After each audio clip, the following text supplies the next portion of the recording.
Thank you to ISPPD. So I'm going to be talking to you about a cluster randomized evaluation of 3+0 versus 2+1 that we did in Malawi with endpoints vaccine type carriage and serotype-specific antibodies. So I've got nothing to disclose. So the 3+0 schedule is used by the majority of African countries.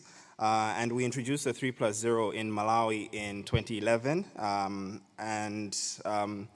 Since then, we conducted a series or rolling cross-sectional carriage studies in vaccine-eligible children as well as vaccine-ineligible children, so the older children as well as adults living with HIV.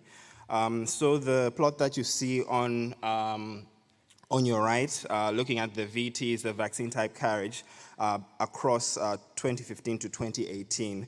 So you can still see that there's high residual vaccine type carriage despite the rollout of the 3+0 PCV13.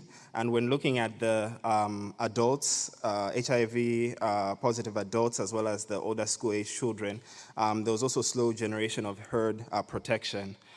We analyzed looked at the serotype-specific antibodies in this population, and we saw that there was rapid waning of serotype-specific antibody before the first year of life. So we sought to compare a 2+1 versus a 3+0 to see whether it would be able to reduce the vaccine type carriage and offer greater antibody protection. So we conducted a pragmatic cluster randomized evaluation in Blantyre, Malawi. So that's just the map of Blantyre district. So we had 20 health centers. So we randomized them one-to-one to either continue with the 3+0 schedule. So this is given at 3, 10, and 14 weeks of life. And we also introduced a 2+1 in the other 10. So we had the 6-week, skipped the 10-week dose. So we gave it at 14 weeks. And then the booster dose was given at 9 months in line with the measles 1 vaccine visit. And we introduced the switch in March 2021, and we conducted PCV schedule monitoring to assess the mobility of mothers and their children moving between vaccinating health centers, as well as looking at children that would have received an incorrect schedule per health center. So we did a number of evaluations. So first of all, we did a health center survey.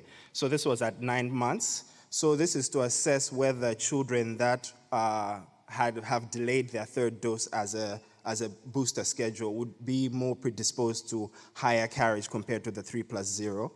And we did community carriage surveys amongst children aged 12 to 24 months. So we did this 18 months and 33 months post-schedule introduction. We conducted a rolling carriage survey amongst adults living with HIV, so 1,200 adults in total, and the other surveys were 800 children per survey. And lastly, we did a serological evaluation, so this is population-based, so more of a cross-sectional sampling of children across an age band from 1 to 42 months. And we looked at age-IgG relationships and looked at the duration of antibody protection above the correlates of protection for carriage and disease, and also looked at the area under the curve. So this was using a flexible spine model.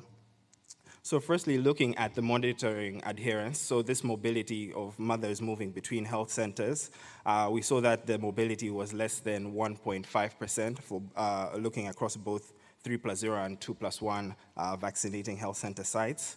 And the proportion of children that got an incorrect schedule, so meaning if you are a resident of a 3+0 site, your child got a 2+1 and vice versa, was less than 1%. So looking at panel A is looking at the health center survey. So I'll point you to basically the bar plots on the right-hand side, the VT. We saw that VT carriage was comparable between the two. So delaying the third dose as the booster schedule had no impact on vaccine type carriage. So next, at 18 months, we conducted our first community carriage survey, so looking at B. And looking at vaccine type carriage, they were quite comparable in terms of the statistical analysis, so there was no difference.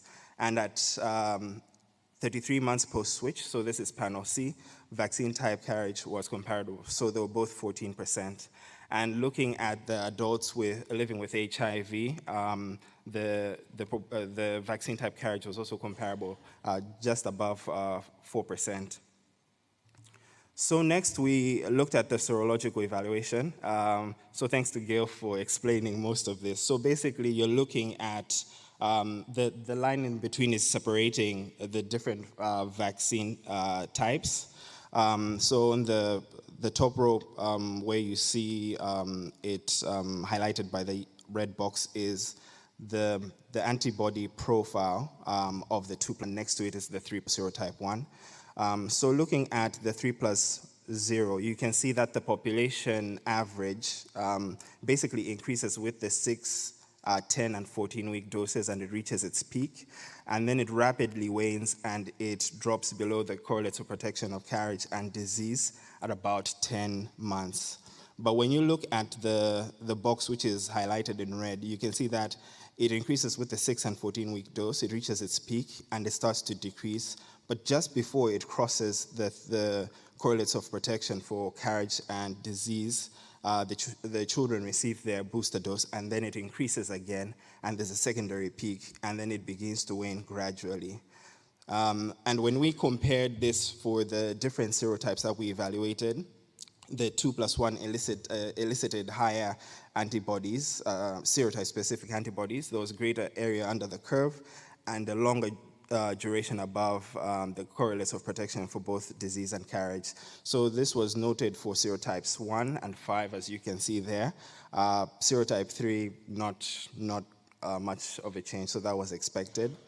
We also saw a change with a significant difference with serotype 7F as well as 19F.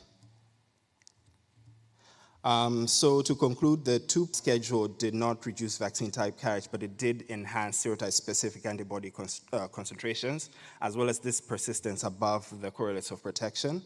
A booster dose may therefore have a long-term protection against invasive pneumococcal disease, particularly for serotypes such as 1.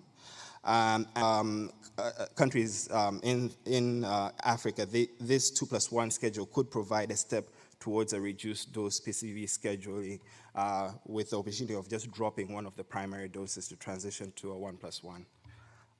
So I'd like to thank the Gates Foundation, who are funders, and everyone listed here. Thank you.